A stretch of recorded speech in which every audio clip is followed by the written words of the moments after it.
Welcome, friends. Tonight's story will touch your heart deeply. The restaurant shimmered with golden lights and soft piano music filled the air. People laughed, talked, and enjoyed their evening until the door opened quietly. A young woman stepped in, wearing a pale pink dress, holding a small baby in her arms. Her hands trembled slightly as she looked around. Everyone turned their heads, whispering, "She brought a baby." She spotted the man sitting at the corner table, the CEO, calm, confident, and powerful. Taking a deep breath, she walked toward him. "Sir," her voice cracked softly, "I'm sorry.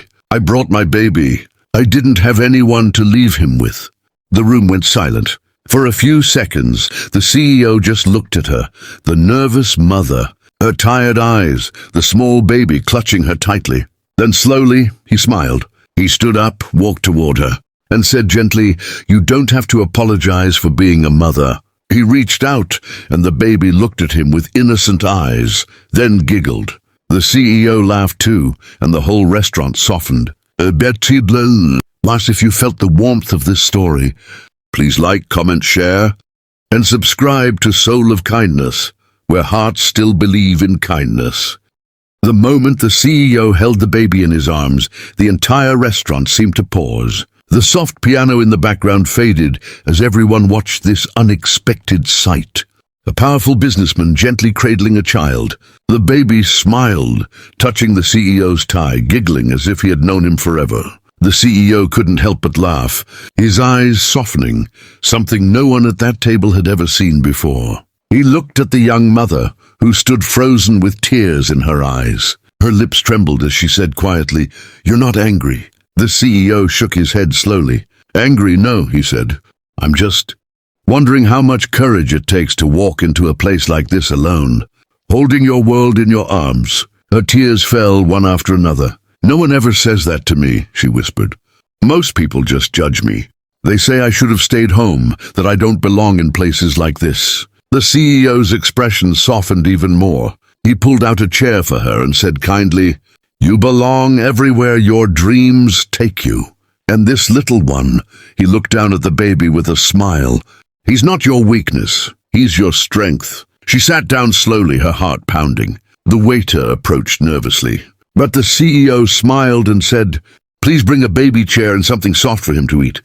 Everyone around started whispering again, but this time, the whispers were different. Some smiled, some nodded, some even felt ashamed for judging her earlier. As dinner began, the baby reached out for the CEO's spoon, trying to mimic him. The CEO laughed, gently letting the baby hold it.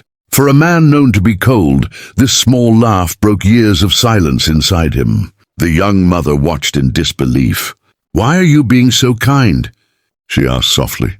He paused for a moment, looking into her tired yet beautiful eyes. "Because," he said, "I remember being that child once, the one who needed kindness, but no one had the time to give." Her tears fell again, this time not from sadness, but from gratitude. The baby giggled, the CEO smiled, and for the first time in a long while, both of them, the lonely mother and the powerful man, felt something they hadn't felt in years: peace. As the dinner went on, the atmosphere around their table changed completely. The once curious stares from other guests slowly turned into warm smiles. Even the waiters began to serve with softer eyes, as if the whole restaurant was learning something about kindness that night. The young mother sat quietly, watching her baby resting in the CEO's arms. For the first time in years, she felt safe, not judged, not looked down upon, just understood.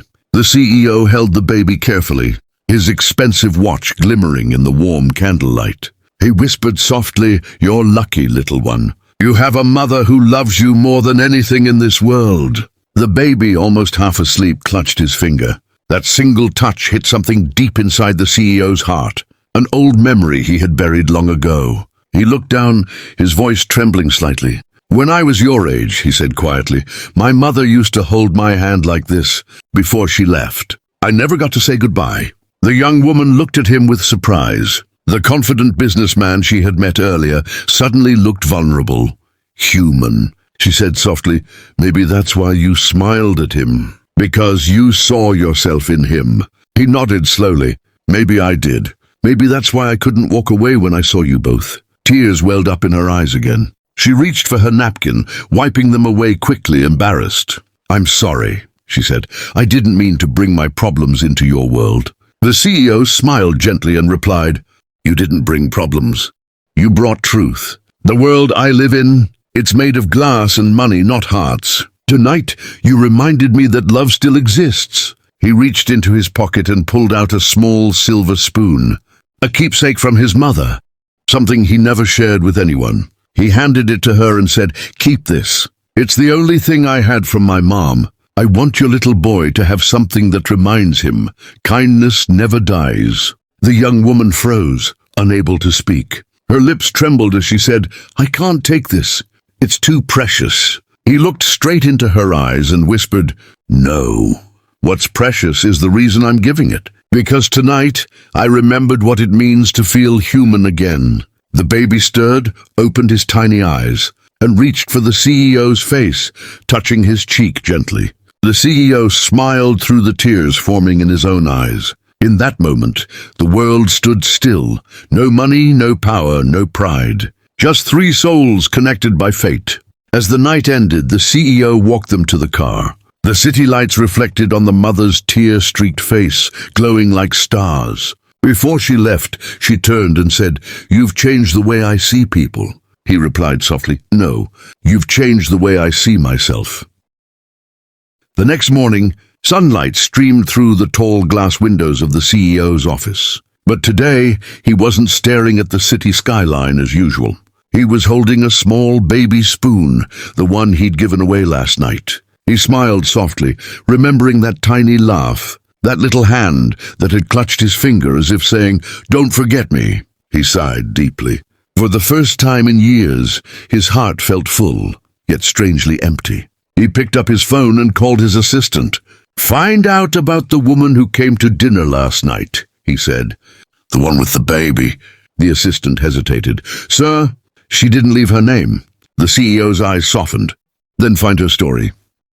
Hours later, a file landed on his desk. He opened it slowly, and what he read broke him. The young mother's name was Lara.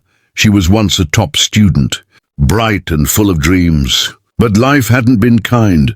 Her husband had passed away in an accident just after their child was born. She worked 3 jobs, barely managing rent, often skipping meals so her baby could eat. The CEO closed the file and stared at the picture inside. Lara holding her child, smiling despite everything. He whispered to himself, how could someone with so little give so much love? That evening, he went to the small neighborhood mentioned in her file. The streets were narrow, children played barefoot, and the houses were old but alive with laughter. He finally saw her, sitting outside feeding her baby. She looked up in shock when she saw him standing there in his suit. Sir, what are you doing here? She asked nervously. He smiled warmly. I came to return something. He held out a small envelope. Inside is an offer letter. You said you studied management, right? I want you to work with me. You have strength that no degree can teach. Her eyes widened. Me? Work with you? He nodded. Yes, you showed me courage, honesty, and love, qualities this company needs more than money. She started crying, unable to stop. The baby clapped his hands, laughing, not knowing why his mother's tears were falling. The CEO kneeled down and gently touched the baby's tiny hand. He said softly, You don't know this yet, little one, but your mother is a hero. Lara couldn't speak. She simply whispered, Thank you. Not for the job, but for seeing me. He looked at her with misty eyes. You made me see the world differently. You reminded me what really matters. The evening breeze carried their words through the street. A moment of humanity that needed no audience, no wealth, no fame. The baby reached out again, touching both their faces at once, as if connecting 2 hearts that were meant to heal each other. And right there, under the golden sunset, 2 broken souls, one rich in money, one rich in love, found the kind of peace that only kindness can create. For your YouTube channel, Soul of Kindness, voiceover or narration. Months passed. The CEO and Lara now worked together, not as boss and employee, but as 2 people who had rebuilt each other's faith in life. Every morning she brought her little boy to the office. The child had become everyone's. Sunshine, from the receptionist to the security guard, all adored him. And the CEO? He had changed completely. The man once known for his cold silence now smiled, laughed, and shared stories. One rainy afternoon, Lara walked into his office. Her son, little Ryan, toddled beside her, holding a small paper drawing in his tiny hand. "Sir," she said softly, "Ryan made this for you." The CEO looked at the drawing. It showed 3 stick figures, a woman, a man, and a little boy, all holding hands under a sun. Above them, in messy crayon letters, were the words, "My family." The CEO froze. His throat tightened. He looked at the paper for a long time, then looked up at Lara. Her eyes were moist, her lips trembling with emotion. "Family?" he whispered. She smiled shyly. "That's what he calls you now. He says you're his smile man." The CEO's voice broke. He slowly knelt down, tears forming in his eyes, and looked at the little boy. Ryan giggled and hugged him tightly, that pure, innocent hug that words could never describe.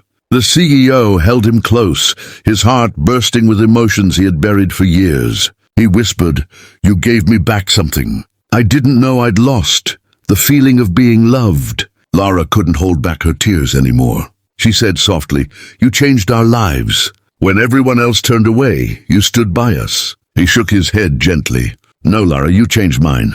You showed me that love doesn't need blood. It just needs a heart brave enough to give." Thunder rolled outside, rain tapping softly against the glass windows, as if the heavens themselves were blessing the moment. The CEO looked at both of them and said quietly, "You know, all my life I built empires, but I never built a home. Maybe now I finally have one."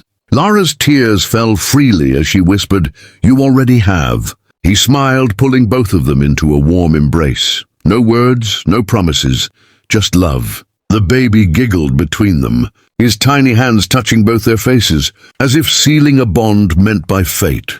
And in that moment, 3 hearts beat as one. Not a CEO, not a struggling mother, not a child born into hardship, but a family born out of kindness, faith, and second chances. Final voiceover, closing lines. Friends, sometimes the people who walk into our lives unexpectedly are the ones sent to heal us. Lara found hope. The CEO found love. And together they found a home built not of bricks, but of kindness. If this story touched your soul, please like, comment, share, and subscribe to Soul of Kindness, because every act of compassion creates a story worth telling.